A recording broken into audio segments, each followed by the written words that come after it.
Friends, I need to tell you about a magical battle. A showdown between two powerful experts in the occult arts. The combatants both identified as magicians, but they were not to be confused with purveyors of stage illusions or masters of sleight of hand. These magicians practiced real magic. This was a magic drawn from ancient systems of mystical knowledge. They were not entertainers peddling amusing tricks. Each man was a scholar with deep knowledge of the arcane, who had honed his magical will through hours of meditation and solemn ceremonies. These men truly believed that they could bend the laws of nature, summon powerful spirits, and imbue objects with magical properties. Now, you might assume that this earnest magical battle must have taken place in the far distant past.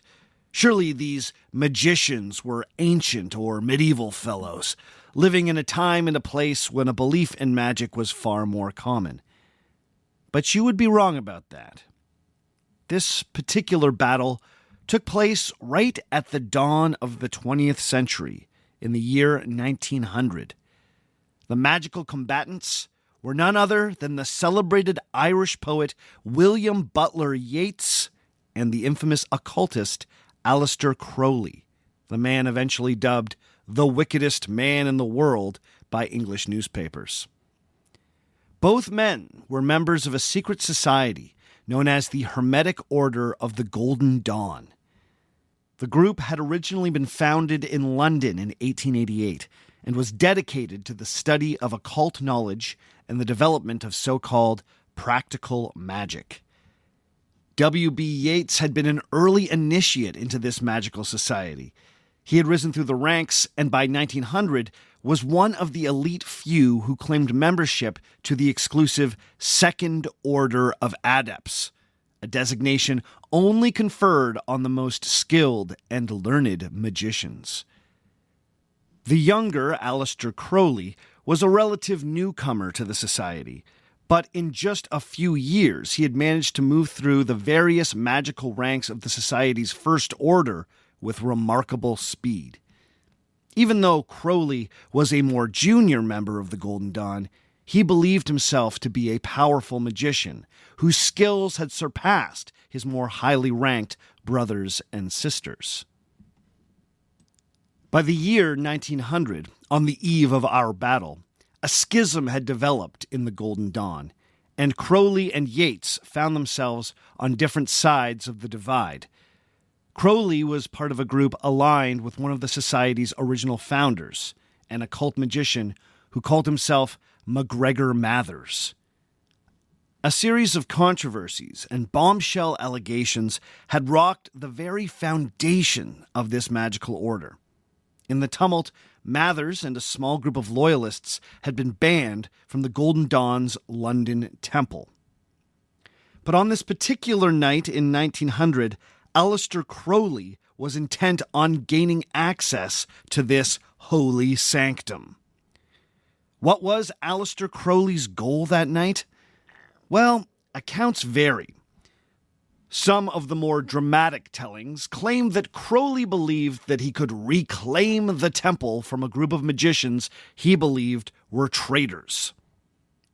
Other versions claim that Crowley was hunting for some very specific documents pertaining to the founding of the magical society. It remains unclear. Now, when we use the word temple to describe this meeting place, we're being pretty generous. Far from being a grand monument to the occult, this particular temple was actually just a series of modest second-floor apartments located at 36 Blythe Road in London. Today, if you visit 36 Blythe Road, you'll notice that the ground floor is occupied by an unpretentious English breakfast place called George's Cafe. So, yeah, the most high-profile magical duel of the 20th century was actually fought on the staircase above George's Cafe. Crowley arrived at 36 Blythe Road that night, decked out in the equivalent of magical armor. He was dressed in a costume that was meant to make him look like a chieftain from the Highlands of Scotland. Significantly, he was decked out in a MacGregor tartan that had been given magical protective properties by his patron, MacGregor Mathers. He also carried a ceremonial Scottish dagger, or dirk, that had been similarly imbued with magical power.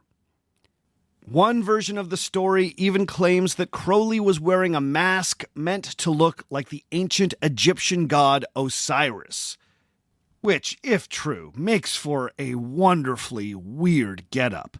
A Scottish tartan topped off with an Egyptian mask. Nice. Other versions I've read make mention of a black mask, and others don't make mention of any mask at all. But I like to imagine Crowley wearing the mask of Osiris because, my God, that's good.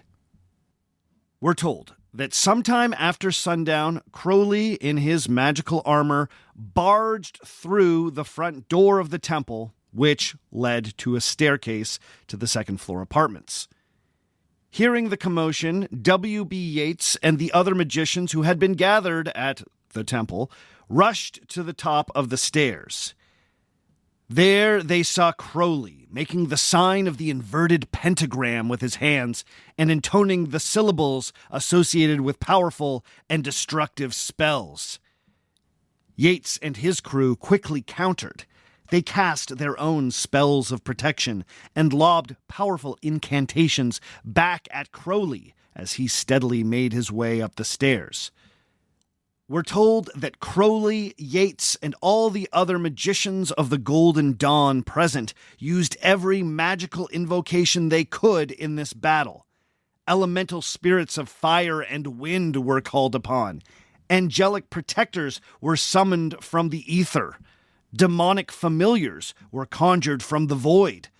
Curses and counter-curses were hurled back and forth.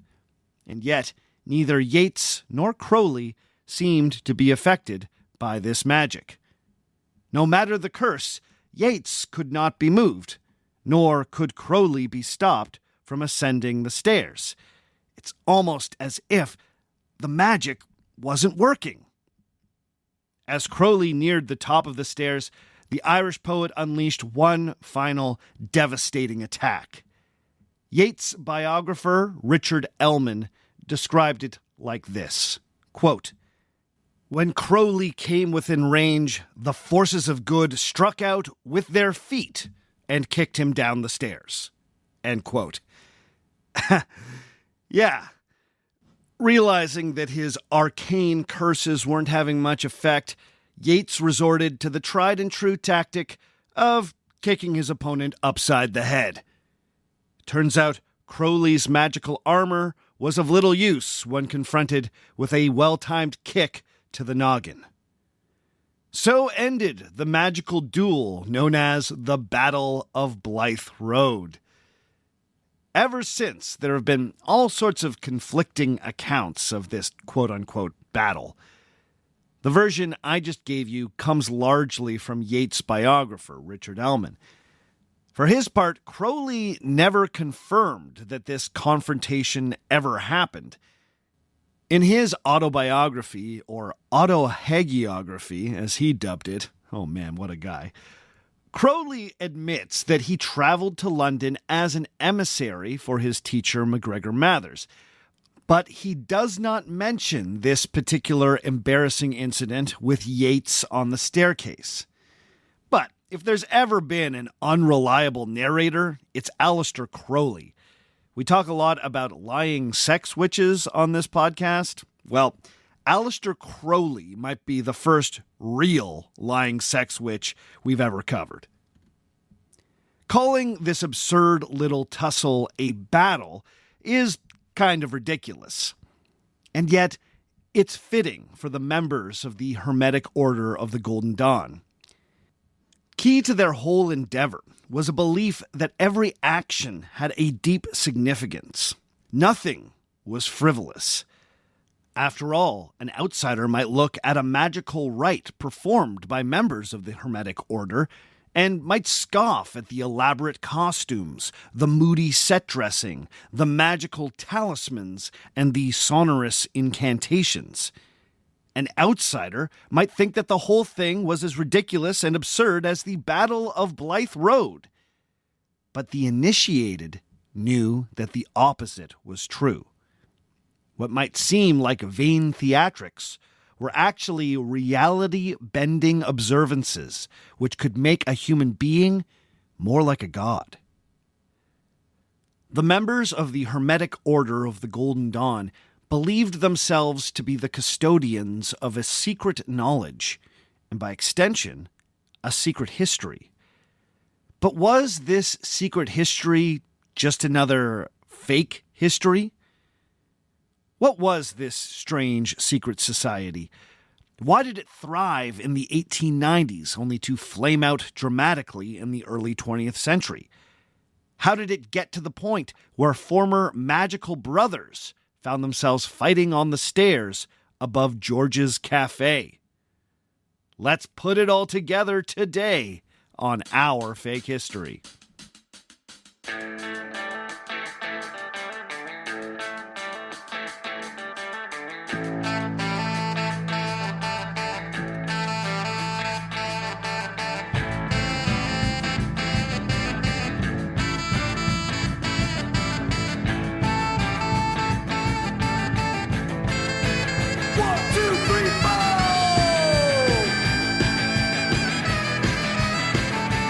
Episode number 204, Who Were the Magicians of the Golden Dawn?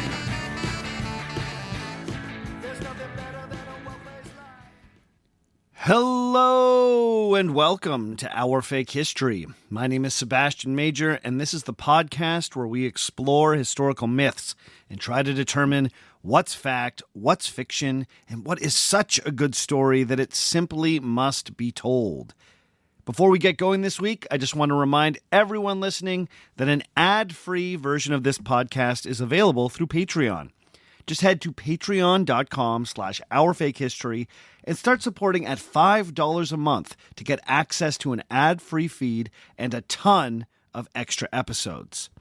If you get done listening to this show on Victorian magicians and want to spend some time learning about the OG British wizard, then think about supporting on Patreon, where you can hear the patrons-only episode on Merlin. And that's just one of many extra shows waiting to be enjoyed. Check it out at patreon.com/ourfakehistory. And while I got you here, I want to let you know that I'm still making videos over on YouTube. So if you've ever wanted to support the show, but it just doesn't make sense financially to support on Patreon or whatever's going on in your life, here's a free way to help us out. Go to YouTube and subscribe to the Our Fake History YouTube channel. For bonus points, share a link of one of the videos with a friend that you think would like the podcast. Who knows? That video might just be their OFH gateway drug. It's just an easy and totally free way to help support the show and be a beautiful human being. So, if you want to do that, I would greatly appreciate it. Thanks. Okay, this week we are headed to London in the late 19th century to explore the often misunderstood world of the occult. The word occult carries all sorts of negative and ghoulish connotations. It's often associated with dark and malevolent forces. The occult is popularly lumped in with things like witchcraft, devil worship, black magic, and contact with the restless dead. If you're old enough, then you might remember that the music video for Michael Jackson's Thriller started out with a disclaimer from the artist informing us that the horror movie-inspired clip, quote, in no way endorses a belief in the occult, end quote. So you might be forgiven for assuming that the occult was all about werewolves, dancing zombies, and the funk of 40,000 years. But the word occult more precisely refers to something that is hidden or whose origin is obscure. For instance, in medicine, the word occult is still used in that sense, as in an occult tumor, a cancer where the original or primary tumor cannot be found. As such, occultists are interested in hidden aspects of reality. The expert Alexandra Owen has explained that in the 19th century, quote, occultism was generally understood to refer to the study of or search for a hidden or veiled reality and the arcane secrets of existence, end quote. This search for arcane secrets was also usually paired with an interest in mystical, spiritual experiences. What makes something a mystical experience? Well, once again, Alexandra Owen explains that it refers to, quote, an immediate experience of oneness with a divinity, an experience that could be perceived as a divine gift, end quote. So, traditionally, occultists were more interested in mind-expanding philosophy and ecstatic religious experiences than they were spooks and ghouls. Now, it's been argued that a type of occult seeking has been around for millennia.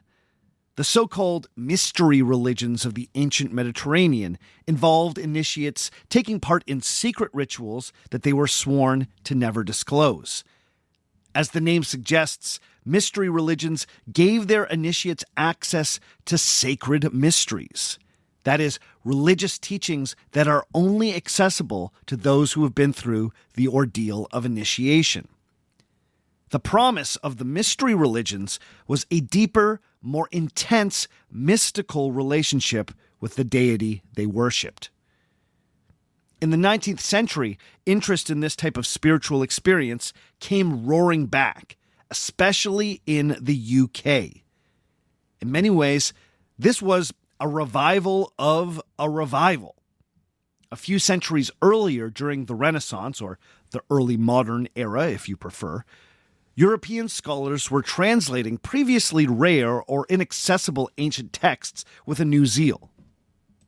The dialogues written by the famous Greek philosopher Plato were revived as essential reading, and with that came a renewed interest in a whole body of Plato-inspired philosophy known as Neoplatonism. Along with this came an interest in other obscure or lost compendiums of ancient wisdom. Among these were a collection of texts known as the Hermetica. This was a collection of mystical, philosophical, and magical treatises attributed to a figure known as Hermes Trismegistus, the thrice great Hermes. In the 15th and 16th centuries, European scholars considered the writings of Hermes Trismegistus to be among the most important pieces of wisdom literature ever written. In 1462, the Florentine scribe Marsilio Ficino was hard at work translating the recently acquired works of Plato, so his patron, the famous Cosimo de' Medici, could read them before he died. But then, in that year, he came across a previously unknown set of Hermes writings. So he dropped everything, put his translations of Plato on hold, and got to work translating what became known as the Corpus Hermeticum. It was believed that this Hermes Trismegistus was a very ancient figure, considerably older than Plato, and accordingly considerably more sage and possessed of a deeper wisdom. When it comes to wisdom literature, the rule of thumb has always been the older, the better. So, in the 15th century, Hermes was arguably more important than Plato. The widely held belief was that Hermes Trismegistus had been a contemporary of Moses, or he may have even lived before the biblical flood. He was certainly associated with the Greek god Hermes, hence the name. But he was also connected to the Egyptian god Thoth, the ibis-headed deity associated with art, science, writing, and magic. Was this Hermes Trismegistus the avatar of these gods, or a great ancient philosopher who inspired the mythology of both Hermes and Thoth? It was unclear to the 15th century translators, but most experts agreed that Hermes Trismegistus was clearly one of humanity's greatest teachers. The world of philosophy that grew out of these revived texts became known as the Hermetic tradition, Hermetic coming from Hermes. Of the many magical and mystical ideas that were associated with the Hermetic tradition, the most enduring was a concept known as the Prisca Theologia, or the ancient theology.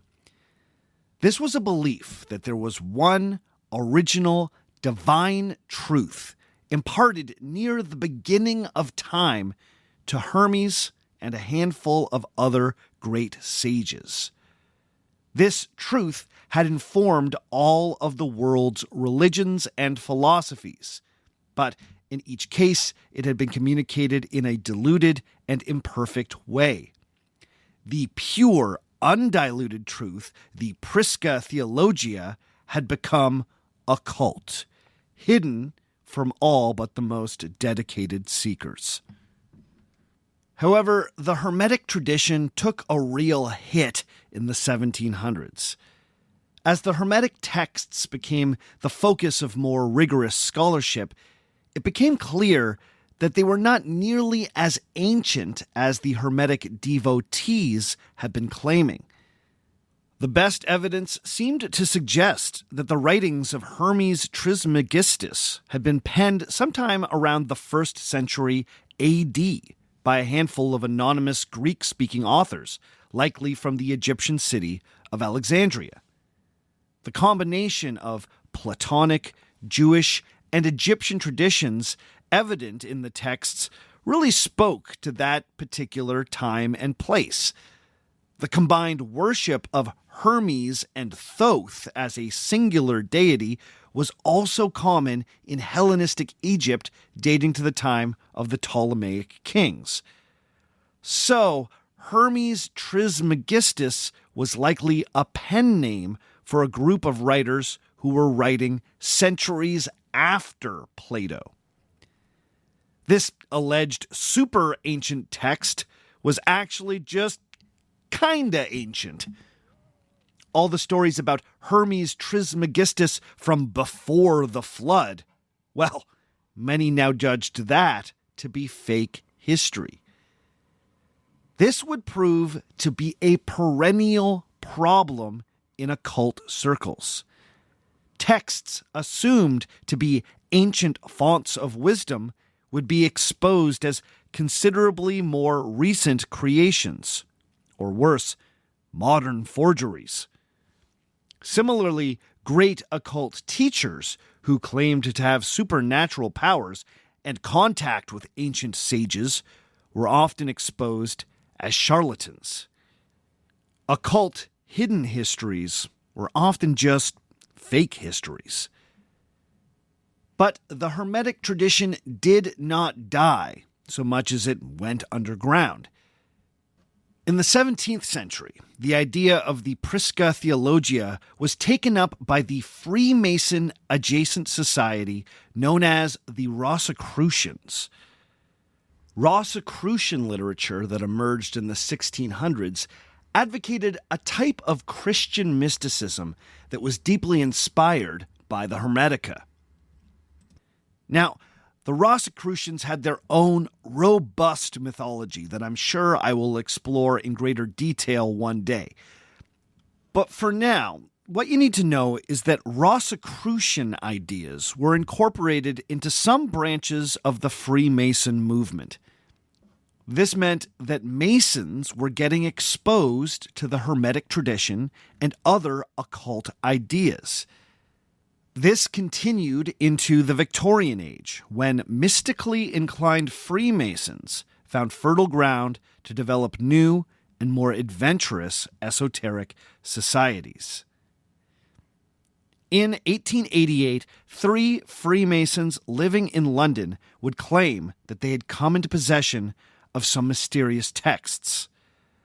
The discovery and decoding of these documents would lead to the foundation of the Hermetic Order of the Golden Dawn, arguably one of the most influential magical societies in history.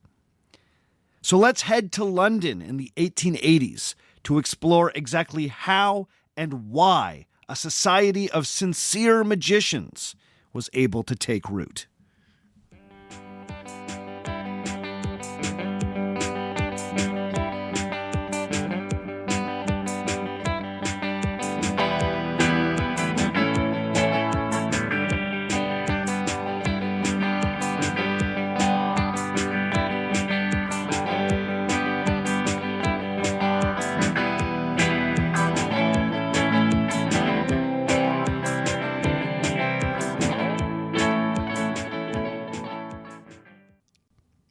At Arizona State University, we're bringing world-class education from our globally acclaimed faculty to you.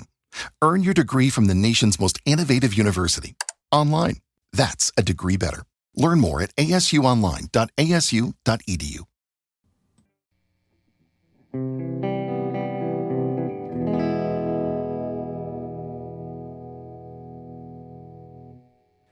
In 1888, 2 men acquainted through their Freemason temple, W.T. Westcott and Samuel Little Mathers, got together to examine some remarkable manuscripts that had just come into Westcott's possession. On top of being active Freemasons, these 2 men were also part of England's best-known Rosicrucian Society, the Societas Rosicruciana in Anglia. As such, these 2 fellows had been dabbling in mysticism and the Christian-flavored occult study that was characteristic of their chosen secret society. Aside from these fairly exotic interests, Westcott was an otherwise typical Victorian gentleman who worked as a coroner in London. Mathers was something else. Having come from a hard-scrabble background in Bournemouth, Mathers moved to London in the 1880s and proceeded to completely reinvent himself. He rechristened himself MacGregor Mathers and claimed that he was, in fact, a dispossessed Scottish nobleman whose family had been part of the Jacobite rebellion a century earlier. He even claimed that one of his august ancestors had been made a count by King Louis XV of France, a title that he, MacGregor Mathers, now held. Was any of this true? No, probably not. But MacGregor seemed to understand the value of ancient provenance and a storied heritage. But by 1888, he had gained a reputation in London as an occult researcher of some accomplishment. A year earlier, he published a well-received translation of the 17th century mystical text known as the Kabbalah Denudata. Kabbalah, which is a centuries-old Jewish mystical system and philosophy, formed the backbone of much of 19th century occult study. Specifically, occultists like MacGregor Mathers gravitated towards a concept in Kabbalah known as the Tree of Life. The Tree of Life is a diagram illustrating the various realms of existence, from the most basic human level of perception all the way up to the experience of God. MacGregor Mathers and others who had become interested in ceremonial magic believed that Kabbalah offered a path for gaining supernatural powers. By ascending the Tree of Life, you could become like God yourself. Or so said the occultists. So when W.T. Westcott came into possession of some unusual manuscripts, he reached out to Mathers, a man he knew to be a bit of an expert when it came to obscure mystical texts. Now, the question of exactly how Westcott came into possession of these papers is a matter of some controversy. According to the occult author Israel Regardie, there are at least 3 stories about how Westcott got his hands on these documents. One story claims that he simply came across them while perusing a bookstall on Farrington Street in London. Another story claims that Westcott inherited the personal library of a fellow Mason, in which he found these documents. But the story that's most often cited is that these documents were passed to Westcott from an elderly Mason named Reverend A.F.A. Woodford. Woodford claimed to have rescued the documents from a Masonic library. After looking them over, he believed that they might be German Rosicrucian texts, filled with ancient wisdom and magical lore. The only problem was that they were written in a strange cipher. Woodford could not crack this code, so he passed the papers on to Westcott. Luckily, Westcott was an expert when it came to secret codes, especially secret codes that made reference to occult literature. He discovered that the code was from a 16th century French alchemy text that, of course, he had read. With the help of MacGregor Mathers, the two soon discovered that the text contained instructions for a number of magical rituals. The texts also referenced the quote-unquote brothers and sisters of a German secret society known as the Golden Dawn. Finally, and most exciting of all, these papers provided an address for one Fräulein Sprengel, an adept in this German order. So, Westcott wrote this Fräulein Sprengel a letter asking for guidance and with the sincere hope that he and Mathers might get permission to found their own Temple of the Golden Dawn in London. Amazingly, Ms. Sprengel wrote back. Fräulein Sprengel wasn't just any old woman living in Germany. She was a powerful magician possessing remarkable supernatural powers. Further, she was in contact with a group of individuals even more powerful than herself. These were the true founders of the Golden Dawn. They were magical adepts, possibly hundreds of years old, who through deep study had attained nearly godlike abilities. However, these sages kept their identities secret and chose instead to quietly and carefully share their wisdom with the select few who demonstrated that they were worthy. Westcott and Mathers would only ever refer to these powerful, mysterious sages as the secret chiefs of the Golden Dawn. But Fräulein Sprengel clearly liked the tone of Westcott's letter, because she gave her blessing for him and Mathers to found a London chapter of the society, and to use the rituals prescribed in the encoded documents. So it was that in 1888, the Isis Urania Temple of the Hermetic Order of the Golden Dawn was founded in London. Now, if that story seems convoluted, well, that's kind of the point. Occultism is defined by a search for clues. These clues take you on a winding, sometimes confusing path, but if you stick with it, you will eventually be rewarded with profound discoveries. Two curious gentlemen are passed an obscure manuscript that needs to be decoded, that gives them an address, that introduces them to a German woman who finally gives them the big revelation that secret wizards have a cool magical club that they get to be part of. Now, longtime listeners might find some elements of this story a little familiar. Way back in Season 2, we did a 3-part series called Who Was the Mother of the Occult, where we explored Madame Helena Blavatsky and her Theosophical Society. As you might remember, Madame Blavatsky claimed that all her mystical knowledge came from a group of super powerful sages known as the Mahatmas, or the Ascended Masters, that she had met deep in the Himalayas while she was hiking in Tibet. Chief among these Ascended Masters was a fellow named Kut Humi, who Blavatsky claimed to be in telepathic communication with. Now, if you want to get deep into what Blavatsky did with all this information and the history of the Theosophists, then please check out that series from Season 2.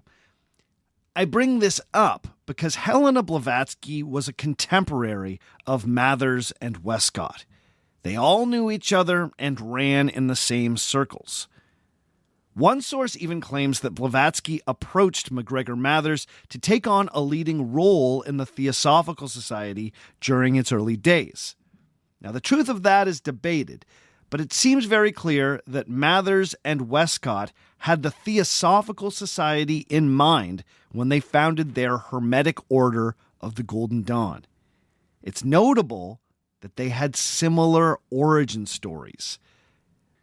The authenticity of these organizations were underpinned by contact with secret chiefs, super powerful mystical figures operating at an arm's length distance from the actual group.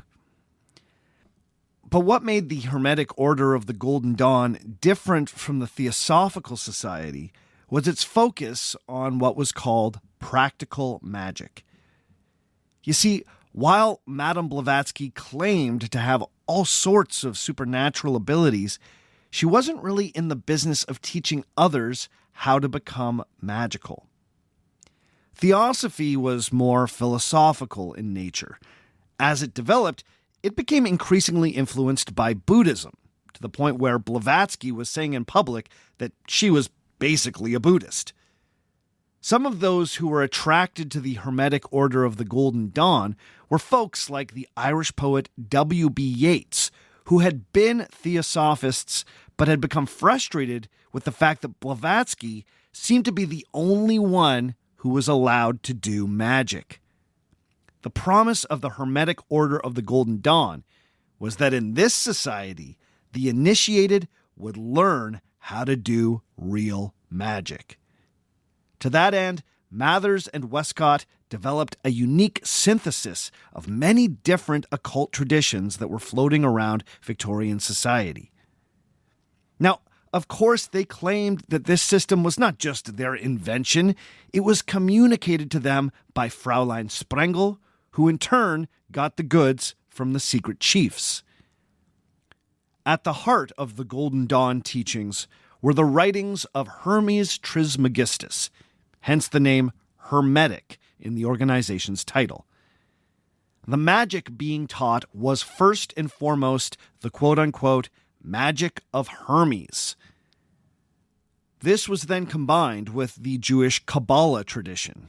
The Kabbalistic tree of life was adapted by the Hermetic Order of the Golden Dawn to give one's magical progress a sense of structure. As one became a more powerful magician, you were thought to be ascending through the tree of life.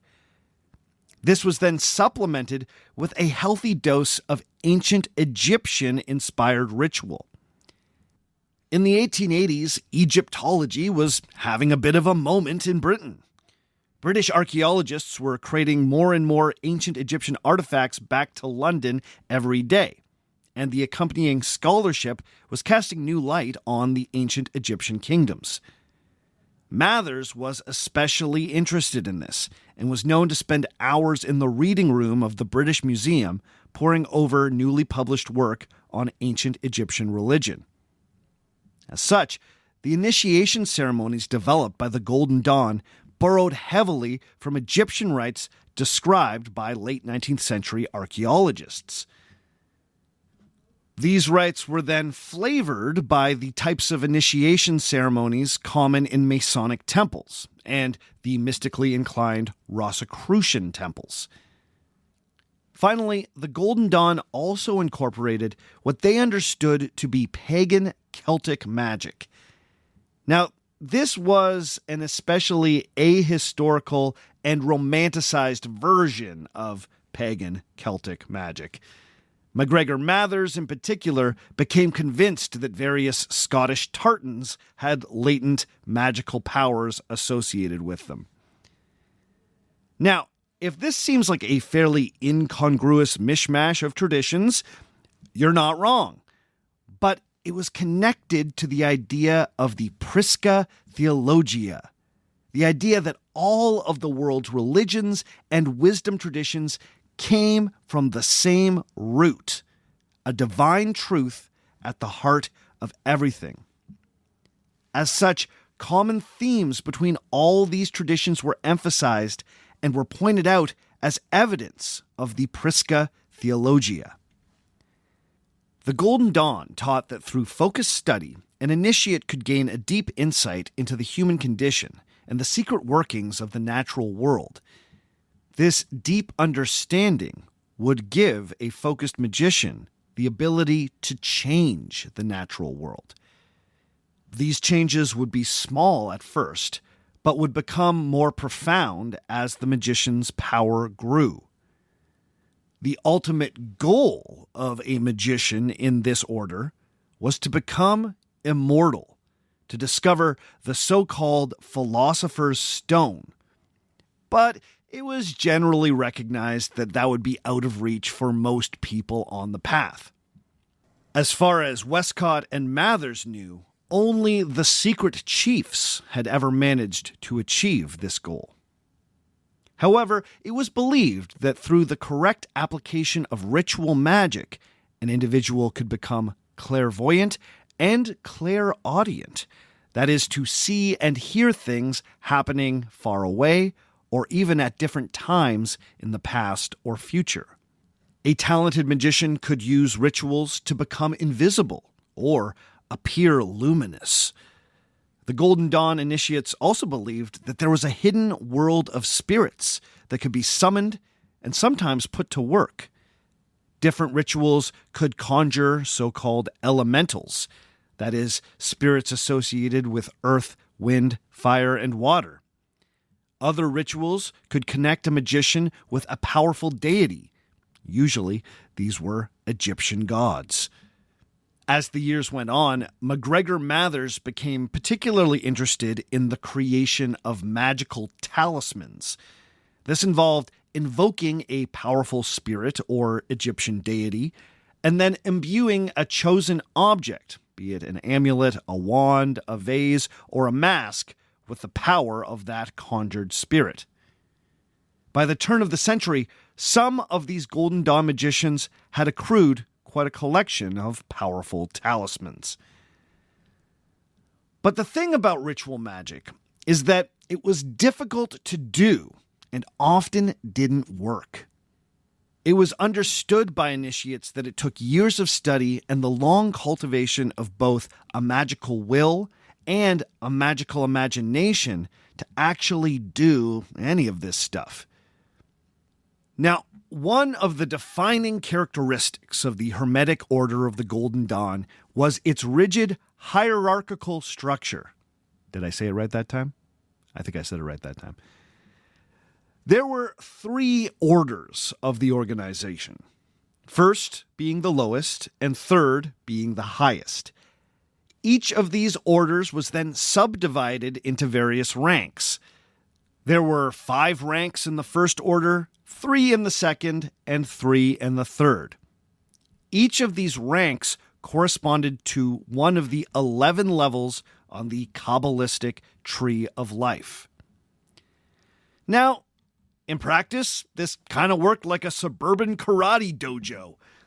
Everyone started as a neophyte, the first level of the first order, and then worked their way up. And just like a karate dojo, every time you ascended, you got to wear a new color. In the karate dojo, your yellow belt might become a green belt. In the Hermetic Order of the Golden Dawn, your long black ceremonial robe might be exchanged for a blue ceremonial robe. When you were first initiated, you got to choose a magical name. This was usually a Latin phrase that had some sort of connection to occult learning. Once you hit a certain milestone, you were allowed to choose a new magical name. To give you a sense of what these names were like, the poet W.B. Yeats was initiated as Daemon est Deus inversus, or the devil is God inverted. In order to level up, an initiate needed to pass an exam that was invigilated by a more superior member of the order. So, in the early levels of the First Order, there wasn't a lot of practical magic going down. It was all about working your way through a prescribed reading list, memorizing the Hebrew terms associated with the Tree of Life, and demonstrating a mastery of basic occult terminology. There was homework, and only people who did their homework got to move on to the next level. In practice, this meant that by the time you were engaged in rituals that were supposed to produce a real magical effect, you were already pretty invested. You'd read a bunch of books, you'd spent hours studying for exams, and you'd been through multiple initiation and ascension rituals. You were primed for a magical experience. But an interesting thing about this internal structure was that no one was in the Third Order. The Third Order was for the secret chiefs only. At first, Mathers and Westcott only claimed the rank of Adeptus Minor, which was the first rank in the Second Order. So, at first, all of the initiates were just trying to get to that Second Order, because that's where the real magic went down. And no one was in the Third Order. You had to be a secret chief, so just forget about it. So, this is all to say that the Hermetic Order of the Golden Dawn was a complicated but deeply theatrical secret society. There was a lot to learn if you were serious about becoming a magician. But along the way, your journey towards the top of the Tree of Life was punctuated by some pretty wild rituals that involved elaborate costumes, magical talismans, metaphoric deaths and rebirths, and the demonstrations of practical magic by some of the Order's more senior members. So, who exactly was drawn to the Hermetic Order of the Golden Dawn? How did the cipher work of Westcott and Mathers eventually attract a fairly vibrant community of occult seekers? Then, why after 10 years of magic did it all fall apart? Well, let's take a quick break, and when we come back, we'll get into it.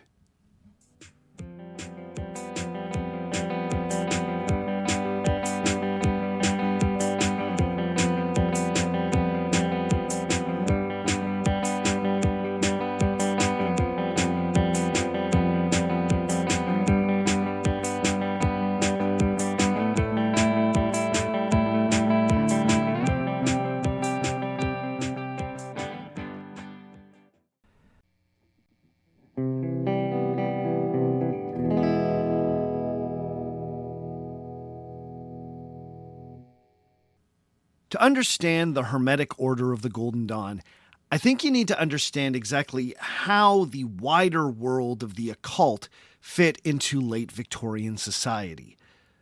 The revival of occult study in the 19th century went hand in hand with a number of philosophical, intellectual, and spiritual currents running through Western culture at the time. This was an era marked by huge technological changes and revolutionary scientific breakthroughs. Traditional explanation for the world and humanity's place within it were increasingly being challenged by new discoveries being made by science.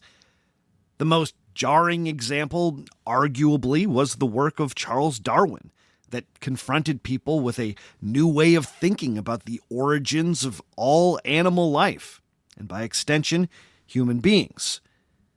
The universe was being demystified by an increasingly empirical and scientific worldview. While some Victorians cheered these changes, others were less enthused. This created what many experts have called the quote-unquote Victorian crisis of faith. The writer Jamie James has pointed out that this unmoored feeling that accompanied the widespread questioning of age-old religious dogmas was beautifully expressed by the British poet Matthew Arnold. In the 1867 poem Dover Beach, Arnold wrote, quote, "The sea of faith was once too at the full and round earth's shore, lay like folds of a bright girdle furled, but now I only hear its melancholy long withdrawing roar." End quote. But if the sea of faith was withdrawing, it was not without the accompanying reactions and counter-reactions. Perhaps that was the roar Arnold was writing about. One of those reactions has come up many times before on this podcast, and that was spiritualism. This was the popular practice of attempting to contact the spirits of the dead through mediums, seances, and other rituals. You might remember from our series on Houdini how the famous stage magician went on a personal quest to discredit and debunk the spiritualist mediums he believed were scamming bereaved families. Now, many of the people who would eventually get involved with the Golden Dawn had been deeply curious about spiritualism.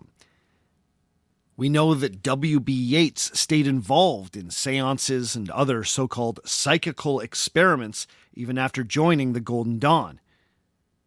But while members of the Golden Dawn and other similarly aligned occultists accepted the reality of spiritual forces at work in the world, they generally looked down on spiritualist mediums. One of the ideas that animated spiritualism was that certain individuals were born with a gift or a sensitivity that allowed them to communicate with the spirit world. Anyone could be a medium if they possessed this gift, or so went the thinking. People interested in occult magic saw this as amateurish and chaotic. The occultists believed that the spiritualists could neither control nor understand the forces that they were engaging with. Magicians, on the other hand, were scholars of the arcane. They weren't interested in simply experiencing ghostly phenomena. Anyone could do that. They were interested in understanding, directing, and controlling this phenomena. They wanted to impose their will on nature. Historian Alexandra Owen has pointed out that in this way, the Hermetic Order of the Golden Dawn represented a synthesis of two currents in Victorian society, usually presented as being opposed to one another. On the one hand, magic and occult study was filling a spiritual void left by the withdrawal of the sea of faith. On the other hand, the magicians were approaching magic like scientists. They even referred to what they were doing as an occult science. They believed in ghosts and other spiritual entities, but the magicians insisted that all of this phenomena could be rationally categorized, mapped, and then manipulated. You had to go to school for this stuff. A magical ritual was all about the precise arrangement of symbols, sounds, and gestures. It had to be done with the precision of a scientific experiment. For these magicians, creating magic was like synthesizing a chemical compound. If you didn't follow the correct procedure or use the correct ingredients, it might not work. To me, it seems like they had the heads of rational, science-minded Victorians and the hearts of some of the more whimsical spiritualists. Alexandra Owen has also pointed out that occult magicians also embraced a type of individualism that was common to middle-class, bourgeois folks of the age.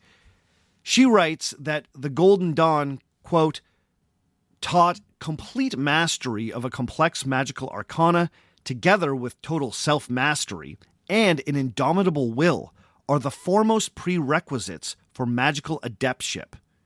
Self-mastery, self-assertion, and control of nature are familiar features of a bourgeois individualism usually associated with the 19th century.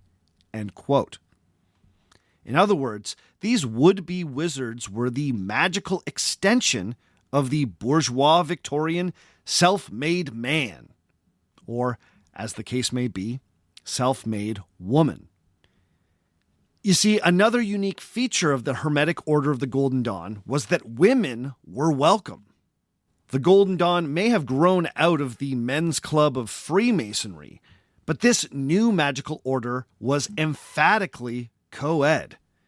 Not only could women become initiates, they could rise to the very top of the order's magical hierarchy. As the 1880s became the 1890s and membership of the Golden Dawn started to steadily grow, nearly as many women were initiated as men. By the turn of the century, a number of women, like the London stage actress Florence Farr, were among the most senior members of the order. Like many secret societies, to become an initiate, you needed to be invited by an existing member. This meant that membership grew slowly but steadily in the 1890s. New initiates were drawn from all different walks of life, but they were mostly young adults, usually people in their 20s and early 30s, often drawn from progressive political circles. Many of them were artists, poets, and actors from solidly middle-class backgrounds. It should be no surprise that this highly theatrical magical society attracted London's theater kids. The poet William Butler Yeats was initiated after a few years of mingling with occult researchers around London. Yeats then brought in a number of the society's best-known women, like actresses Florence Farr and Maud Gonne. He also brought in Annie Horniman, the heiress to a tea importing fortune whose family money ended up bankrolling many of the society's activities. Which, by the way, were fairly modest. The apartments, which constituted the temple, needed to be rented. Ritual robes needed to be made by costume makers. The place needed to be decorated. A library needed to be furnished. But that was basically it. Until MacGregor Mathers started fleecing her for more cash. But more on that in a minute. Now, here's the question. Did these magicians ever actually do any real magic? Well, they certainly claimed that they did. Mathers, Yeats, Aleister Crowley, and Florence Farr would all report instances of clairvoyance. Crowley would eventually claim that he had contacted a powerful spirit named Aiwass, also known as the Egyptian god Horus, who then dictated to him his magical treatise known as the Book of the Law. It was claimed that MacGregor Mathers could stimulate visions in other people's minds. On one notable occasion, he demonstrated this power to W.B. Yeats. According to Yeats, during a magical ritual, Mathers handed him a sigil. This was an arcane symbol that had been cut out of cardboard, because, they cut this stuff out of cardboard. He then instructed Yeats to close his eyes. According to Yeats, quote, "There rose before me mental images that I could not control, a desert and a black titan raising himself up by his two hands from the middle of a heap of ancient ruins." End quote. Mathers then explained that Yeats had glimpsed an elemental spirit, quote, "a being of the order of salamanders," end quote. Salamanders in this context being powerful fire spirits. Now, was this a type of hypnotic suggestion, a trick of mentalism, or real magic derived from occult science? You can decide. Many of these magicians kept what were known as magical diaries, where they recorded their experiences with magic. Many included vivid descriptions of what's known as astral travel. This was where, through a magical ritual, one's spiritual essence left the physical body and then traveled through time and space.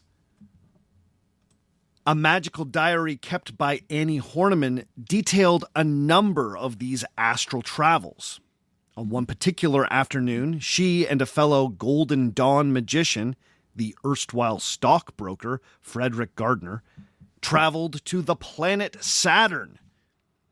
They did this by invoking magical names while they placed a circle of indigo on a white background. After invoking the names, a hexagram of light appeared before the two magicians.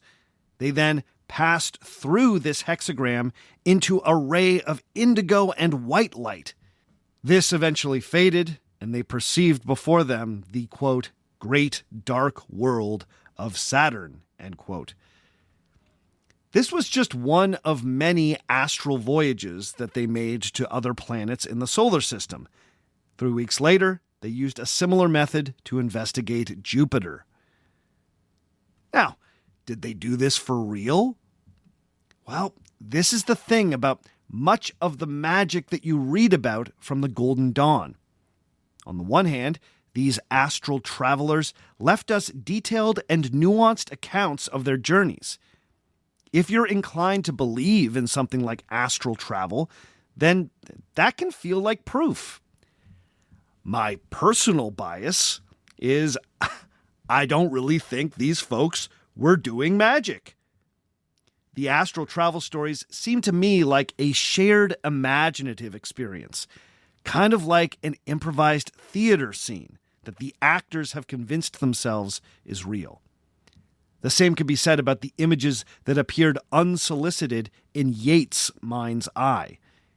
It seems like most of the magic was happening in the minds of the magicians. But perhaps that's my bias getting in the way. Others think that they really did this stuff. You can decide. And if you're curious if these magicians were using drugs, the answer is yes, but not as much as you might think. Many magicians started experimenting with hashish. Medically prescribed cocaine was incredibly common, as were opioids like laudanum and medically prescribed heroin. Believe it or not, heroin was being used as a treatment for asthma at the time. It seems like many of these magicians were dabbling with drugs, but getting high wasn't really part of the Golden Dawn rituals. Also, none of the drugs I just listed typically have hallucinogenic effects so strong as to explain astral travel. Now, the well-known English libertine Aleister Crowley, who joined the Golden Dawn in the late 1890s, would go on to experiment more deeply with drugs in his magical practice. But that was still years ahead. Now, Crowley is sometimes blamed for the breakup of the Hermetic Order of the Golden Dawn. But this gives him a little too much credit. Crowley would eventually form his own magical society. Some would call it a cult, known as Thelema, in the decades that would follow. His brand of ritual magic would become increasingly sexual, and this was the cause of much of his scandalous reputation. To the London tabloids that like to report on the rumors about Crowley, his love of magically themed orgies and his apparent bisexuality is what had him dubbed the quote-unquote wickedest man in the world. Now, one day, I'm sure I will do a deep dive into Crowley's whole trip, but for now, suffice it to say that his evil reputation was more than a little exaggerated. You will sometimes read that Crowley's interest in so-called black magic caused a rift in the Golden Dawn. His subsequent ejection from the order culminated in the Battle of Blythe Road. This isn't quite true. The dissolution of the Order of the Golden Dawn was a bit more complicated than that. By the mid-1890s, a number of people like Yeats and Florence Farr had been with the Order long enough that they had been admitted into the elite Second Order. This meant that there was now a super-secret elite group inside what was already a super-secret elite group. This clique of elites met separately from the First Order and performed magical rituals that everyone agreed were way cooler and more intense than what was done in the First Order. This Second Order was incredibly exclusive. Just because you had passed all the levels in the First Order did not necessarily mean that you would be admitted to the Second. Only the coolest magicians could get in. This was the magical VIP room. Then, in 1897, one of the founders, W.T. Westcott, resigned from the order. Why? Well, apparently his involvement in this secret society had not remained so secret. He was apparently warned by a colleague that he might lose his job as a coroner of the crown if it became widely known that he was, quote, foolishly posturing as one possessed of magical powers, end quote. Westcott's departure coincided with MacGregor Mathers asserting himself more dominantly as the one true authority in the group. Now, the irony was that he was doing this from a distance. A few years earlier, in 1892, Mathers had lost his day job as the curator of a small private museum. So he relocated to Paris. There, he and his wife started a new chapter, or temple, of the Golden Dawn. Mathers also translated a previously hard-to-find book of 16th century magic, and he started developing a new magical rite based on what he had learned about the ancient Egyptian Isis mystery cult. He was busy, but these endeavors did not exactly pay the bills. Luckily, his activities were being financed by the astral traveling tea heiress, Annie Horniman. But as time went on, and Mathers' expenses continued to mount, their relationship became strained. Horniman eventually threatened to cut Mathers off, and the two had a huge falling out. Now, back in London, administration of the Isis Urania Temple fell largely to the actress Florence Farr. But Farr didn't necessarily enjoy this role. She was an artist and not particularly interested in organization and administration. And for a whimsical collection of occult magicians, the Hermetic Order of the Golden Dawn sure did produce a lot of paperwork. On top of that, she missed the guidance that had come from W.T. Westcott. So, in the year 1900, Farr wrote a letter to MacGregor Mathers asking his permission to resign her post. In that letter, she mentioned that she wanted to spend time working with the now independently operating W.T. Westcott. When Mathers read this, he was infuriated. Not only was this an administrative headache, but Farr was insinuating that Westcott was a more trusted magical authority than he was. So, in anger, Mathers shot back a letter that completely rocked the foundations of the order. In the letter, Mathers accused Westcott of being a fraud. Further, he claimed that Westcott had, quote, never, and that's in all caps, never been at any time either in personal or in written communication with the secret chiefs of the order, having himself either forged or procured to be forged the professed correspondence between him and them, end quote. Now, it seems like Mathers was just trying to discredit his former magical brother, but he'd used the equivalent of the nuclear option. and that came with mutually assured destruction. By insisting that Westcott had never, and that's in all caps, been in contact with the secret chiefs and had forged every document, Mathers was insinuating that all of the Order of the Golden Dawn's founding documents had been fakes. Those strange cipher manuscripts? Forgeries. Westcott's special letters of permission from Fräulein Sprengel? Forgeries. If this was true, then how long had MacGregor Mathers known about this? Had he been hoodwinked by Westcott? Or had he helped perpetrate the fraud?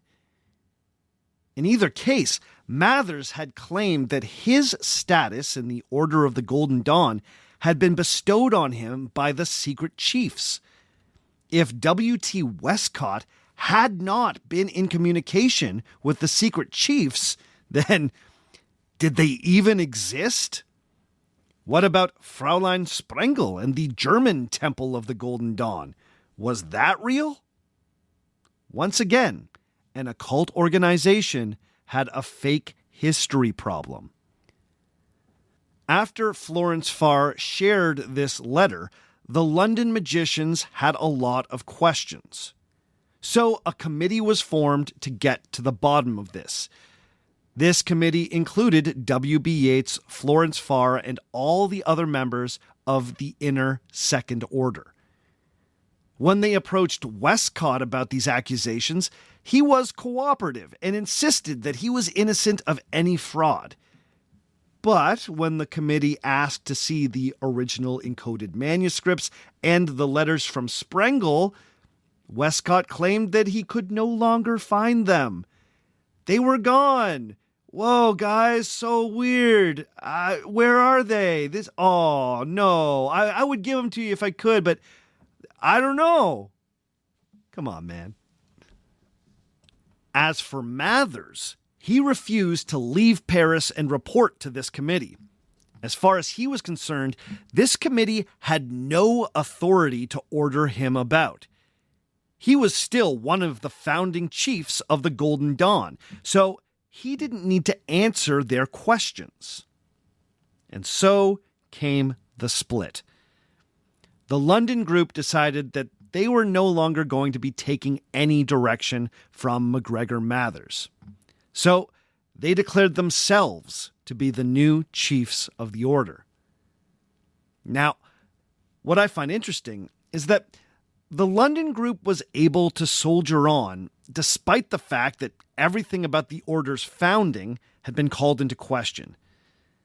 Some of the magicians seem to have simply trusted that Westcott wasn't a liar and weren't overly fussed that he couldn't find the documents. Others seem to have been of the mind that they shouldn't throw the magical baby out with the bathwater, so to speak.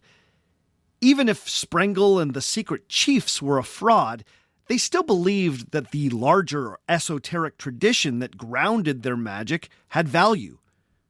Rejecting MacGregor Mathers didn't necessarily mean rejecting Kabbalah or the magic of Hermes. Now, of course, there were some who remained loyal to Mathers, most notably Aleister Crowley. Crowley had joined the Golden Dawn in 1898, and in just 2 years he had passed every exam and had ascended through all 5 levels of the First Order. This was an impressive feat given the amount of homework involved. Now, Crowley wanted nothing more than to be admitted into the Second Order and to be given the rank of Adeptus Minor. The London clique of Second Order insiders simply would not let him into the club. Why? Well, it's unclear. It's sometimes guessed that they didn't like that Crowley had an interest in black magic, but there's not really any evidence to support that. The best answer seems to be that it was a simple personality clash. The members of the Second Order just didn't like him. For his part, Crowley claimed that W.B. Yeats was always jealous of his poetry. He claims in his autobiography, or autohagiography, that, quote, what hurt Yeats was the knowledge of his own incomparable inferiority. End quote.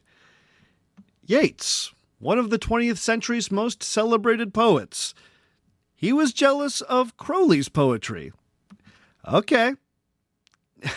Now, it might be an exaggeration that Crowley was the wickedest man alive in the early 20th century, but I think it's fair to say that he was a messy hoe who lived for drama.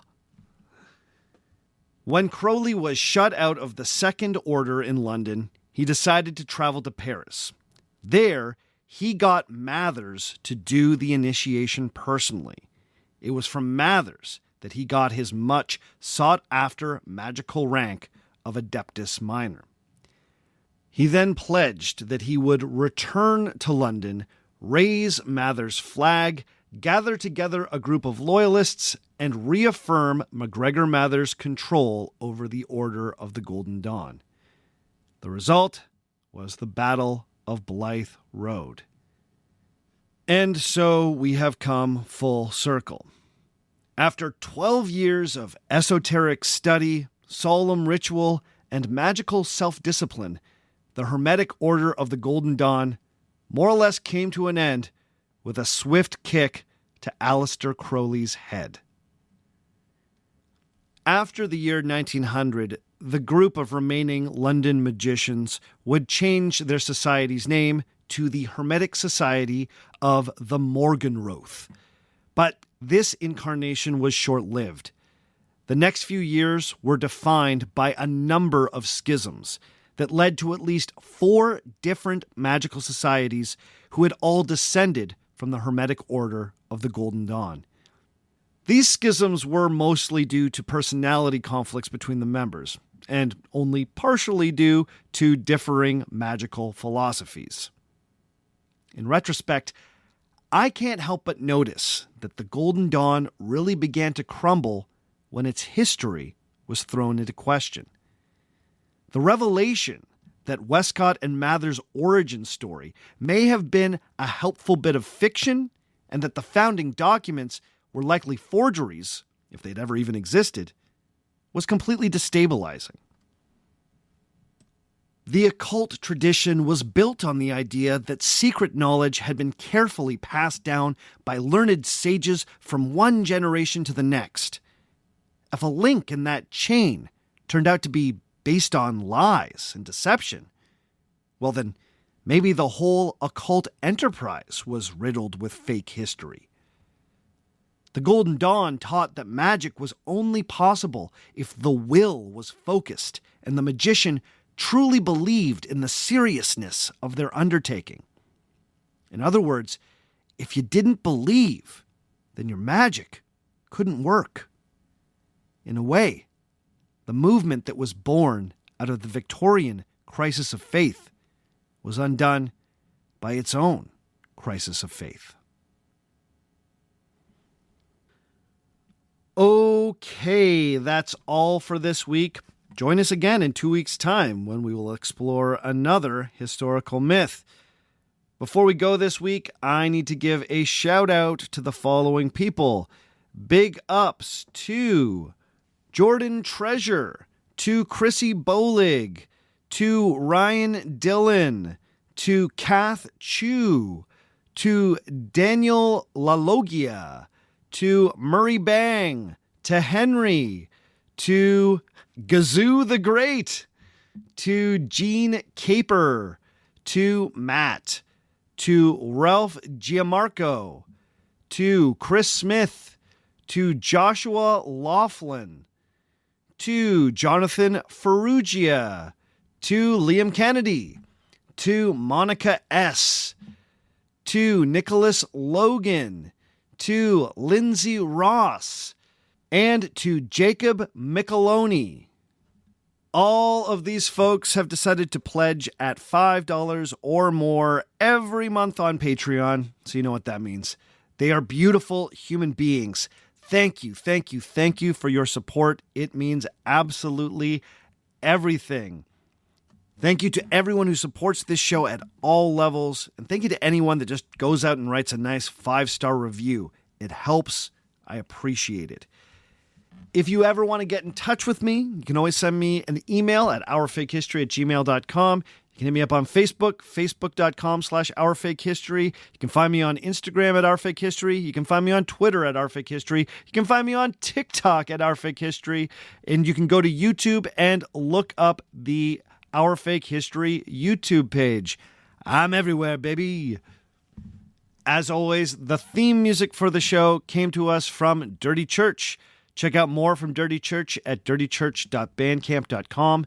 And all the other music you heard on the show today was written and recorded by me. My name is Sebastian Major, and remember, just because it didn't happen doesn't mean it isn't real.